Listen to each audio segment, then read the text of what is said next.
नमस्कार, मैं हूं श्रद्धा। आप देख रहे हैं सेहतनामा। एक बार फिर से हाजिर हैं आपकी सेहत के बारे में बात करने के लिए, और आज भी आपकी सेहत की बात करेंगे, जानेंगे कि अपनी सेहत को का और कैसे ख्याल रखा जा सकता है। भोपाल से सिटी मल्टी स्पेशलिटी हॉस्पिटल के एमडी मेडिसिन डॉक्टर सभ्यसाची गुप्ता हमारे साथ जुड़ गए हैं, जो हार्ट, किडनी, कोविड से जुड़ी बीमारियों के लक्षण, उसके उपचार के बारे में आपको जानकारी देंगे।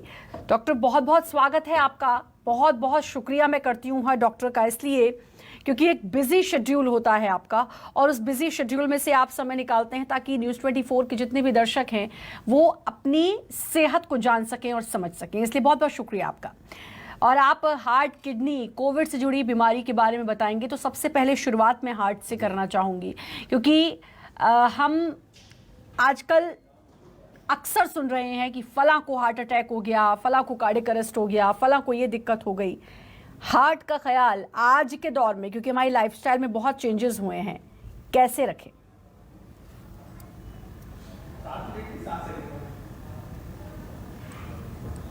जी, ये आपका बहुत अच्छा प्रश्न था कि हमें किस तरीके से अपना हार्ट का चेकअप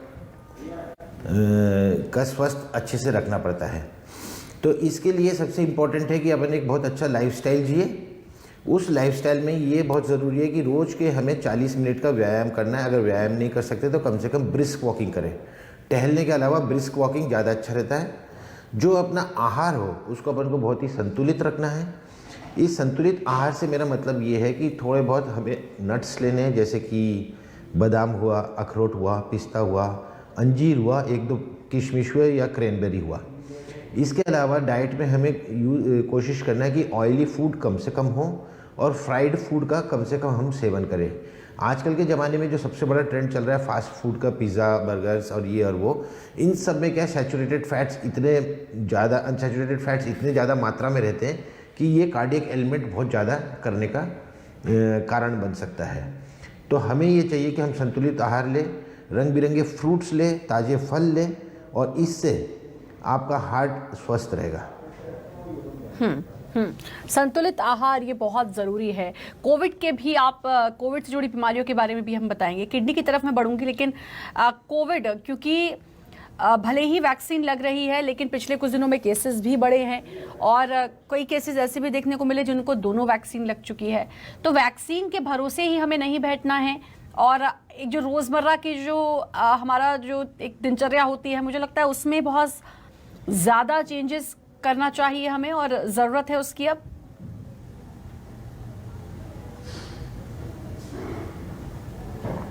जी बिल्कुल, जो आपने सही कहा कि दो डोज वैक्सीन के लगने के बावजूद लोगों को कोरोना वायरस का इन्फेक्शन हो जा रहा है। जो ये कोरोना वायरस है, ये अपने आप में बड़ा ही डिफरेंट टाइप का वायरस है, जो हर कुछ दिनों में अपना स्ट्रेन चेंज कर लेता है। इवन अपन ने जो वैक्सीन तैयार किया वो भी एक पर्टिकुलर स्ट्रेन के लिए अपन तैयार करते हैं, लेकिन ये अपन को एक इम्यूनिटी तो प्रोड्यूस दे ही रहा है। साथ में हमने लास्ट कोविड के पेंडेमिक में ये देखा था कि इंसान को बहुत ही ज़्यादा मन में डर हो गया था। कोरोना जैसे ही पता चलता था तो वो अपना ऑक्सीजन चेक करने लगते थे, और इस तरीके से वो लोग इस तरीके से डर जाते थे कि उनको बचा पाना भी कई बार मुश्किल हो जाता था। तो मेन जो ये है कि मन से डर कम हुआ है वैक्सीन लगने के बाद, लेकिन इतना भी कम ना कर ले अपना मन का डर कि अपन फिर से उस रोग से संक्रमित हो जाए। अभी भी अपन को सोशल डिस्टेंस और बाकी के जो हाइजीनिक चीज़ें होते हैं, जैसे कि टाइम टाइम पे हैंड वॉश करना, नाक और मुंह को ढाके रखना, ये अपने कोरोना को छोड़ भी दिया जाए तो अपने नॉर्मल दिनचर्या में भी बहुत ही यूज़फुल है।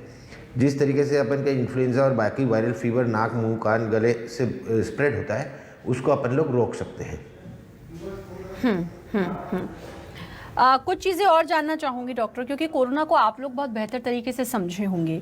आम इंसान को लगता है कि अब वैक्सीन लगवाने के बाद हम काफ़ी हद तक सिक्योर हैं भी, इससे मना भी नहीं किया जा सकता है। लेकिन एक चीज़ ये, क्योंकि आप एक डॉक्टर हैं और मुझे लगता है सालों आपने इसी में दिए हैं, आपकी पढ़ाई हो गई, आपकी पूरी शिक्षा इसी में बीती होगी, तो आप तो मुझे लगता है बहुत बेहतर तरीके से इसको समझ पाए होंगे। दो सवाल हैं। एक तो कि वैक्सीन का जो एक असर है ये कब तक रहेगा, कि इसके बाद बूस्टर की भी ज़रूरत पड़ेगी, या फिर अब हमें बिल्कुल डरने की ज़रूरत नहीं है कोरोना से, अब हमने वैक्सीन लगवा ली है। दूसरा, एज अ डॉक्टर, क्योंकि लंबे समय से आपने प्रैक्टिस की होगी, आप डॉक्टर हैं और एक लंबे समय तक आपने पूरे इस मेडिकल साइंस को देखा है, मरीजों को समझा है, मरीजों को जाना है, अलग अलग बीमारियों को समझा है। ये सब कुछ कितना चैलेंजिंग था कोविड में भी एज अ डॉक्टर। इसलिए मैं ये बार बार इसको कह रही हूँ क्योंकि बीते समय में और आज में बहुत अंतर आ गया है कोविड आने के बाद। तो वो तमाम प्रैक्टिस, आपकी वो शिक्षा, वो मेहनत जो लंबे समय से आप करते आए हैं, क्या कुछ डिफरेंस समझ में आया डॉक्टर?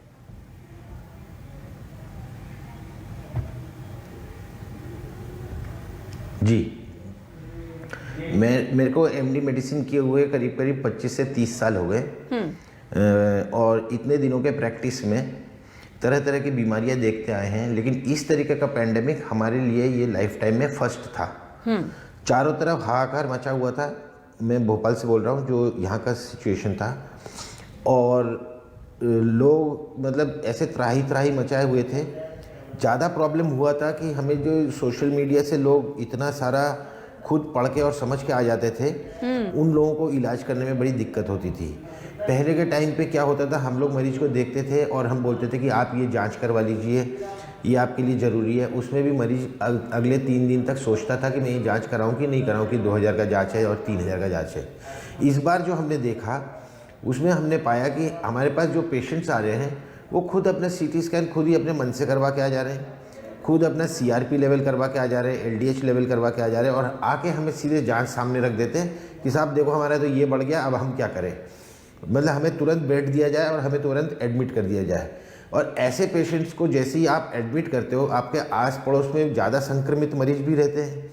उन मरीजों की हालत देखते हुए कभी इस बगल के बेड वाले की डेथ हो जाती, कभी उस बगल के बेड वाले की डेथ हो जाती, तो वो लोग इतना और घबरा जाते हैं कि इलाज करना ही बड़ा ही मुश्किल हो जाता था इन लोगों को।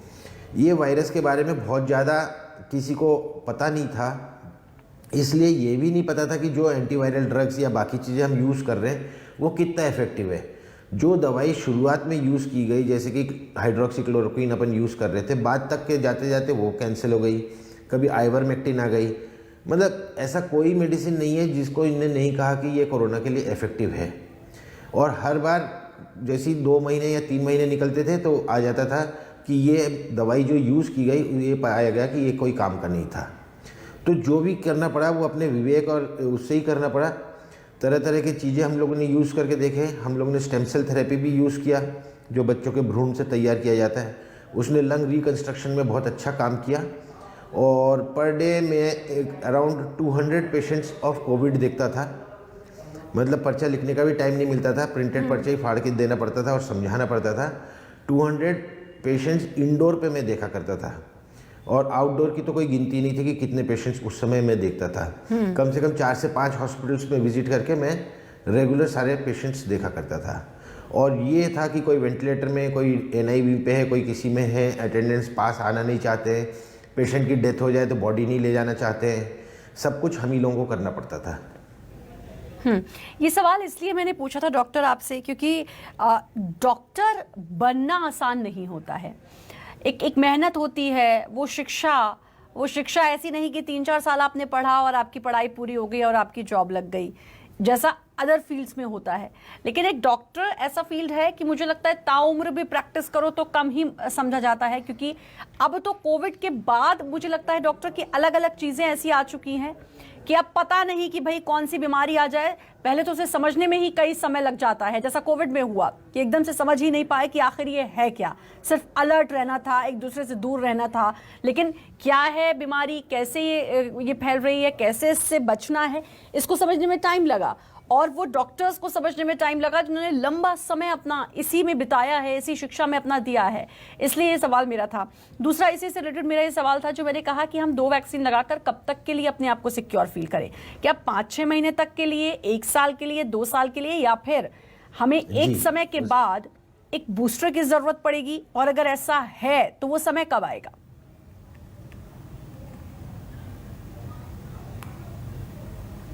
जी, आपने प्रश्न बहुत अच्छा पूछा। उससे पहले आपने बिल्कुल सही कहा कि डॉक्टर को पूरे ज़िंदगी भर ही सीखना पड़ता है। आपने कहा कि डॉक्टर हर आदमी बोलता है कि मैं नौकरी कर रहा हूँ, लेकिन आपने डॉक्टर के लिए क्या यूज़ किया कि प्रैक्टिस कर रहे हैं। प्रैक्टिस का मतलब यही है कि हर मरीज़ जो आ रहा है वो एक नया मरीज़ आ रहा है, वो कोई किताब के हिसाब से नहीं आता। हमारी किताबें मरीजों पे लिखी जाती है, मरीज़ लेकिन किताब के हिसाब से नहीं आता। तो हर मरीज़ हमारे लिए एक नया होता है, और इसीलिए हम जो ये काम करते हैं इसको प्रैक्टिस कहा जाता है, क्योंकि प्रैक्टिस का मतलब है कि आप अभी भी सीख रहे हैं कि किस तरीके से अपन किसी को ठीक करें।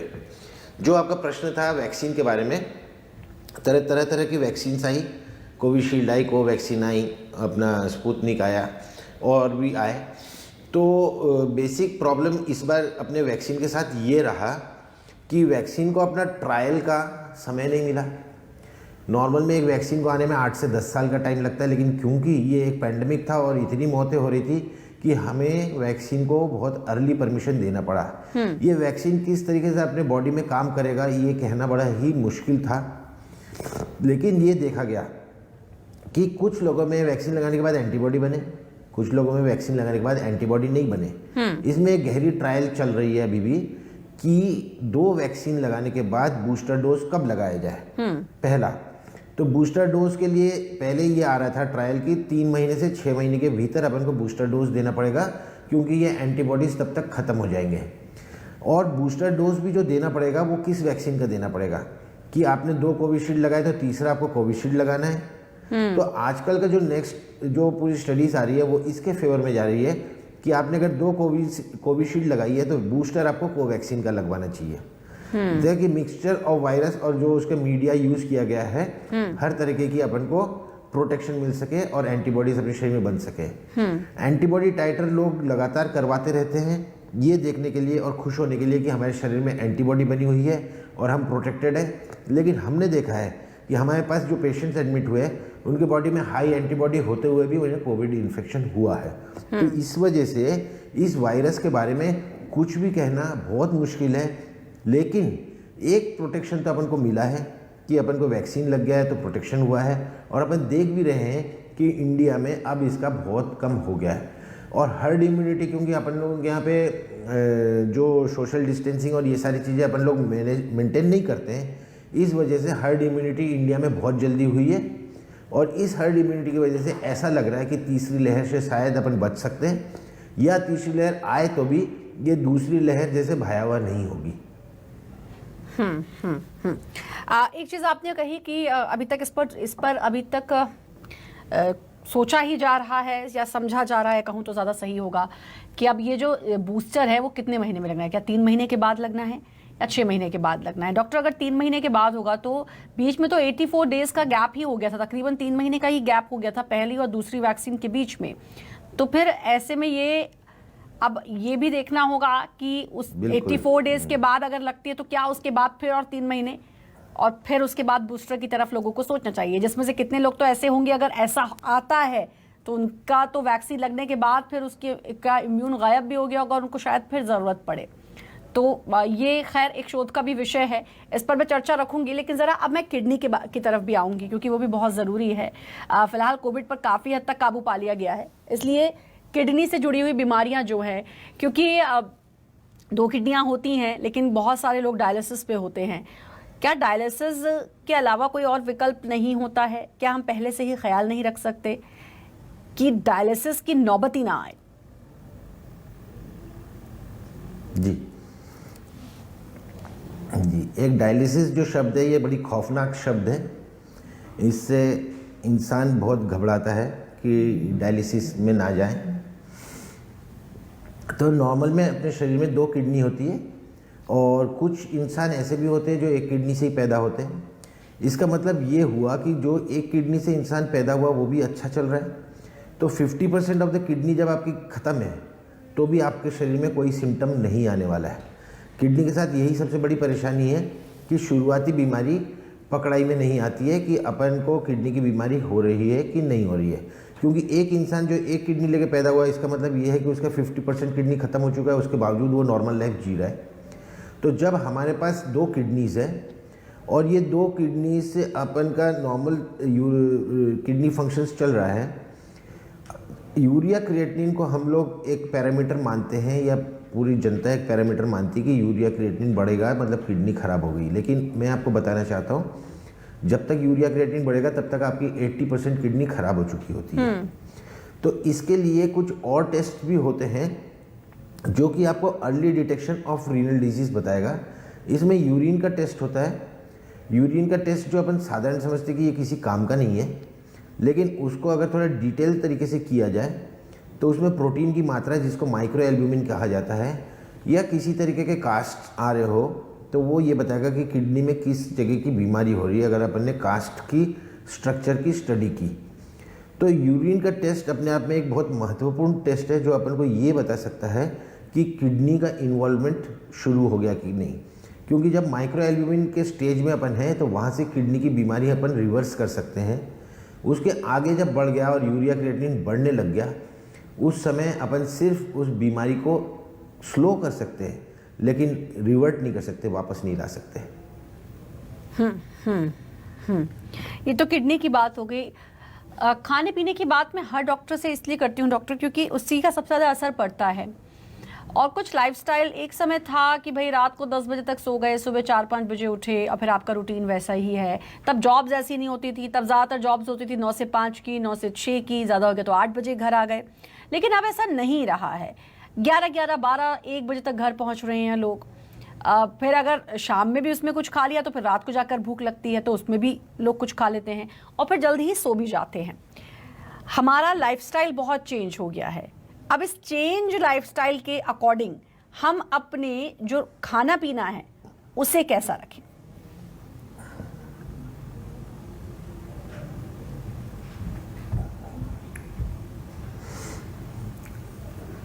ये जो अपना लाइफस्टाइल चेंज हुआ है, ये सबसे बड़ा कारण बना है अपनी सारी बीमारियों का। आज के दिन में अपन इंडिया जो है वो कैपिटल है डायबिटीज़ का, वो कैपिटल है हार्ट डिजीज़ का। इसके लिए अपना खान पान बहुत मायने रखता है, जिस वजह से ये हुआ। स्ट्रेस लेवल तो है ही, लेकिन खान पान बहुत मायने रखता है। खान पान में जो सबसे बड़ी परेशानी आ रही है वो ये आ रही है कि जो insecticides and pesticides and medicines use किए जा रहे हैं आज के दिन में, ये सारे ही डेंजरस, जानलेवा और ख़तरनाक इंसेक्टिसाइड्स हैं। ये इंसेक्टिसाइड्स गेहूं में भी है, ये इंसेक्टिसाइड फलों में भी है। तो एक, जैसे पुराने ज़माने में कहा जाता है 1 Apple a day keeps a doctor away, लेकिन आज उस एप्पल के अंदर इतनी इंसेक्टिसाइड्स है कि अपन को जो प्रोटेक्शन देना है उसकी जगह पता चलता है कि वो उल्टा अपन को नुकसान कर रहा है। आप देख रहे हैं कि आज के दिन में कैटरैक्ट मतलब मोतियाबिंद जल्दी हो जा रहा है। जॉइंट्स की जो बीमारी है, कार्टिलेजेस डैमेज, वो जल्दी हो जा रहा है। रीढ़ की हड्डी की प्रॉब्लम हर किसी को हो रही है। बाल बेटाइम झड़ जा रहे हैं। ये सारे जो डिजेनरेटिव प्रोसेस है या एजिंग प्रोसेस है, ये अपना बहुत तेज़ी में आगे बढ़ रहा है। और आने वाले टाइम पे आज जैसे हार्ट डिजीज़ अपना नंबर 1 बीमारी है डेथ का, इसको ओवरटेक कर जाएगा कैंसर। कैंसर जिस तेज़ी से बढ़ रहा है, ये सारे दूषित पदार्थ खाने की वजह से, ये एक बहुत ही मुश्किल है। आजकल अपन जा रहे हैं ऑर्गेनिक फार्मिंग में, लेकिन ऑर्गेनिक फार्मिंग भी का उत्पाद क्या है, बहुत कम होता है और आदमी को चाहिए इमीडिएट प्रॉफिट, तो वो पिटोसिन इंजेक्शन यूज़ कर लेता है। लौकियाँ इतनी बड़ी बड़ी चमकीली दिखेगी, उसमें वो इंजेक्शन पिटोसिन यूज़ कर रहे हैं। गाय ज़्यादा दूध दे, उसके लिए 3-4 पिटोसिन का इंजेक्शन उसको दे दिया जाता है। ये एक हार्मोन है जो फीमेल्स में डिलीवरी के दौरान यूज़ की जाती है। इस हार्मोन को सबके शरीर में प्रवेश मिल रहा है और इससे भी अपने अपने साइड इफ़ेक्ट्स हो रहे हैं। इस तरीके की बहुत सारी छोटी छोटी चीज़ें हैं जो कि अपन की लाइफ को इतना डेंजरस बनाता चला जा रहा है। मिलावट जो अपने खाने में होती है, या जिस तरीके से आप देखते हैं दूध बना दिया नकली, घी बना दिया नकली, मावा बना दिया नकली। बस इंसान को कमाई करना है, इसके लिए उन्हें किसी भी तरीके का कोई भी जहर डालना पड़े तो उन्हें कोई प्रॉब्लम नहीं। एक अपन के देश में बहुत स्ट्रिक्ट कानून होना चाहिए मिलावट को लेके, क्योंकि इसमें अपन लोग क्या लोगों की जान के साथ खेल रहे हैं। तो अब ये चाहिए कि कुछ भी करके मिलावटी खाने से दूर रहे और खाद्य कानून जो इतना स्ट्रिक्ट कर दिया जाए कि किस तरीके के इंसेक्टिसाइड्स आप यूज़ कर सकते हो, किस तरीके के पेस्टिसाइड्स आप यूज़ कर सकते हो और क्या प्रिजर्वेटिव्स आप यूज़ कर सकते हो। ये सारे प्रिजर्वेटिव्स जो अपने यहाँ पे यूज़ होते हैं मैक्सिमम वेस्टर्न कंट्रीज़ में बैन पड़े हैं, लेकिन अपने यहाँ पे सब यूज़ हो रहा है क्योंकि वो चीप प्रिजर्वेटिव है।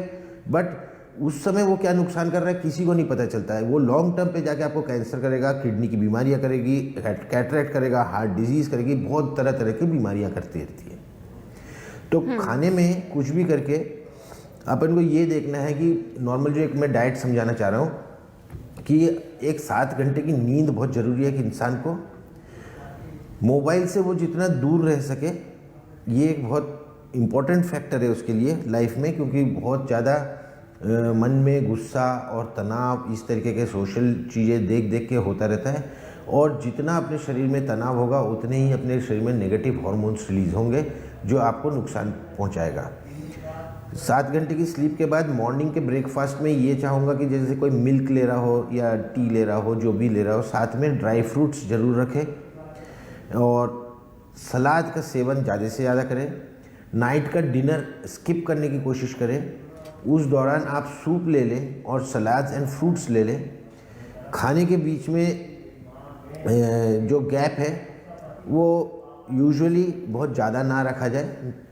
अब प्रॉब्लम ये है कि अलग अलग स्टडीज़ आती रहती है। इस बार को जिसको नोबेल प्राइज़ मिला है उसने इस बात पे नोबेल प्राइज़ मिला कि 12 घंटे की फास्टिंग होनी चाहिए, और उसको ने इस तरीके से प्रूव किया कि 12 घंटे की फास्टिंग में आपके शरीर में एनर्जी मतलब जो ग्लूकोज का लेवल है वो इतना कम हो जाता है कि कैंसर सेल सबसे भूखा सेल होता है, उसको सबसे ज़्यादा खाने की ज़रूरत होती है, तो उसको नहीं मिलता खाना, तो वो सेल्स मर जाते हैं। तो कैंसर से बचने के लिए आपको 12 घंटे का फास्ट रहना चाहिए। ये एक पॉइंट है, लेकिन पुराने टाइम पे ये कहा मेरा सवाल भी रहेगा जो आपने 12 घंटे की फास्टिंग की बात की, इंटरमीडिएट फास्टिंग, क्योंकि समय मुझे बहुत ज़्यादा इजाजत नहीं देगा डॉक्टर, लेकिन ये पॉइंट मैं ज़रूर आपसे पूछूंगी कुछ ही सेकंड्स में। एक कॉलर जुड़ चुके हैं, उनसे पहले बात कर लेते हैं। राजेश जुड़ चुके हैं दिल्ली से। राजेश, स्वागत है आपका, सवाल पूछें अपना। जी डॉक्टर साहब, मेरा सवाल ये है कि मेरा भाई जो है वो नेफ्रोटिक है, तो उसको खाने वाने में क्या दिया जाए, थोड़ा आप सजेस्ट कर सकते हैं?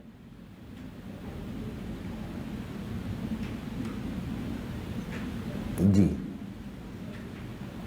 आपके ब्रदर को नेफ्रोटिक सिंड्रोम है, और नेफ्रोटिक सिंड्रोम में किडनी की बीमारी होती है जिसमें किडनी सूज जाता है, अपने शरीर में से प्रोटीन्स निकल जाते हैं, तो बॉडी में स्वेलिंग आ जाती है, वाटर रिटेंशन होने लग जाता है। तो मेन इसमें जो हम लोग रेस्ट्रिक्शन करते हैं वो सिर्फ सॉल्ट का रेस्ट्रिक्शन है, और क्वांटिटी ऑफ लिक्विड फ्लूइड मतलब जो आप ले रहे हो वो अपन को देखना है कि 1 लीटर के ऊपर ना जाए। डेली का यूरिन आउटपुट अपन को मेजर करना है, यूरिन आउटपुट जितना हुआ उसके ऊपर आप 250 से 300 ml और एक्स्ट्रा फ्लूइड दे सकते हैं। डॉक्टर, मेरा सवाल था इंटरमीडिएट फास्टिंग को लेकर 12 घंटे, क्योंकि ये एक अच्छा तरीका समझा जाता है। मैं खुद अपनी बात करूं तो मैं कोशिश करती हूं कि मैं 16 से 17-18 घंटे इंटरमीडिएट करूं, तो ये कितना सही है? क्योंकि बात निकली तो मुझे लगा कि ज़रूर इस पर पूछना चाहिए। समय कम है लेकिन पूछना चाहूँगी, कितना सही है ये? जी, मैं आपको कोशिश करूंगा कि 3 से 5 मिनट 2 मिनट में आपको इसका जवाब दे दूं। इंटरमीडिएट फास्टिंग जो है, इसको ये इस बार के 2-3 साल से जो नोबेल प्राइज़ विन किया उसके बाद से प्रमोट किया जा रहा है। जब तक हम लोगों ने MBBS और MD और ये सारे डिग्रीज लिए थे, उस समय तक ये कहा जाता है कि जैसे ही आप फास्टिंग मोड में चले जाते हो तो आपका बॉडी जो है गियर अप हो जाता है इस चीज़ के लिए कि अब खाना नहीं है, और खाना नहीं है, और अब 12 घंटे या 13 घंटे बाद जब आप खाना खाते हैं तो क्योंकि वो इमरजेंसी मोड में रहता है आपका ब्रेन, उसको जो खाना मिलता है उसको वो पूरा एसिमिलेट करके फैट बना देता है। तो दुबले होने के लिए जो हम लोग सोचते थे कि 12 से 13 घंटे की फास्टिंग करेंगे या 16 घंटे की करेंगे, तो उसको ये थ्योरी बिल्कुल कभी नहीं माना कि ये इससे इंटरमिटेंट फास्टिंग से आदमी दुबला हो सकता है। लेकिन अब जो स्टडीज़ आ रही है लाइन से, ये लोग जो बता रहे हैं 12 से 16 घंटे की फास्टिंग से वेट लॉस हो रहा है, 12 से 16 घंटे की फास्टिंग से आपको कैंसर से बचाव मिल रहा है, और 12 से 16 घंटे की फास्टिंग करने से आपके इंटेस्टाइन को भी आराम मिल रहा है। स्टडीज़ अलग अलग तरीके की है, थोड़ा और समय लगेगा अपन को पता करने के लिए कि ये जो 12 से 16 घंटे की फास्टिंग है, बहुत सारे फ्रेंड्स हैं मेरे जो ये कर रहे हैं 12 से 16 घंटे की फास्टिंग, और उन्होंने 8 से 10 किलो का वेट रिडक्शन किया है। लेकिन हमारी बॉडी की फिजियोलॉजी ये नहीं बताती है कि आप फास्टिंग करेंगे, फास्टिंग करते ही आपके बॉडी का जो मेटाबॉलिज्म है वो चेंज हो जाता है, और जैसे ही आप फूड लेते हो तो वो फूड को वो सबसे पहले फैट बना के एसिमुलेट करने की कोशिश करता है, क्योंकि वो सोचता है कि नेक्स्ट टाइम फूड कब मिलेगी इसका कोई भरोसा नहीं। तो अलग अलग थ्योरीज हैं इसको लेकर। डॉक्टर, समय इजाज़त नहीं दे रहा, लेकिन आपसे बहुत बात मुझे करनी थी, फिर कभी मौका मिलेगा तो ज़रूर पूछूंगी, लेकिन आपने अपना समय दिया उसके लिए आपका बहुत बहुत शुक्रिया। और फिलहाल सेहतनामा में इतना ही। बाकी खबरों के लगातार बने रहिए न्यूज़ 24 मध्य प्रदेश छत्तीसगढ़ के साथ।